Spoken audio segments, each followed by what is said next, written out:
দেখে যান, ঢাকায় আসেন কিভাবে আমার গরিবের উপরে, আমার বাংলার মানুষের অবুকের উপরে গুলি করা হয়েছে। ঐতিহাসিক ৭ মার্চ আজ ১৯৭১ সালের এই দিনে তৎকালীন রেসকোর্স ময়দানে এক ঐতিহাসিক ভাষণ দিয়েছিলেন শেখ মুজিবুর রহমান। পাকিস্তানি দখলদার বাহিনীর বিরুদ্ধে স্বাধীনতাকামী বাঙালিদের চূড়ান্ত সংগ্রাম পরিচালনার নির্দেশ দেওয়া হয় এতে। আমার দাবি মানতে হবে, প্রথম সামরিক আইন মার্শাল ল উড্র করতে হবে। ১৯ মিনিটের ওই ভাষণে শেখ মুজিবুর রহমান বলেছিলেন, প্রত্যেক ঘরে ঘরে দুর্গ গড়ে তোলো, তোমাদের যা কিছু আছে তাই নিয়ে প্রস্তুত থাকো। সমস্ত সামরিক বাহিনীর লোকদের ব্যারাকে ফেরত দিতে হবে।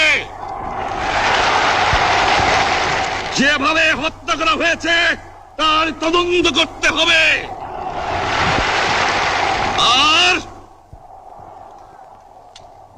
জনগণের প্রতিনিধির কাছে ক্ষমতা হস্তান্তর করতে হবে। সেদিন বিকাল ৪:২৩ শেখ মুজিবুর রহমানের ভাষণ শুরুর আগেই লাখো মানুষের জনসমাগম হয় রেসকোর্স ময়দানে।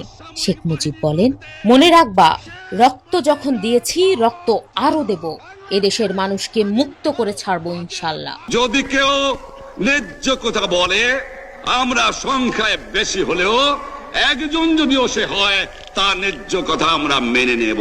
তিনি ঘোষণা দেন, এবারের সংগ্রাম আমাদের মুক্তির সংগ্রাম, এবারের সংগ্রাম স্বাধীনতার সংগ্রাম, এবারের সংগ্রাম আমাদের মুক্তির সংগ্রাম, এবারের সংগ্রাম স্বাধীনতার সংগ্রাম। ২০১৭ সালের ৩০ অক্টোবর শেখ মুজিবুর রহমানের ঐতিহাসিক ৭ মার্চের ভাষণকে বিশ্ব প্রামাণ্য ঐতিহ্য হিসেবে স্বীকৃতি দেয় জাতিসংঘের শিক্ষা, বৈজ্ঞানিক ও সাংস্কৃতিক সংস্থা ইউনেস্কো। জয় বাংলা।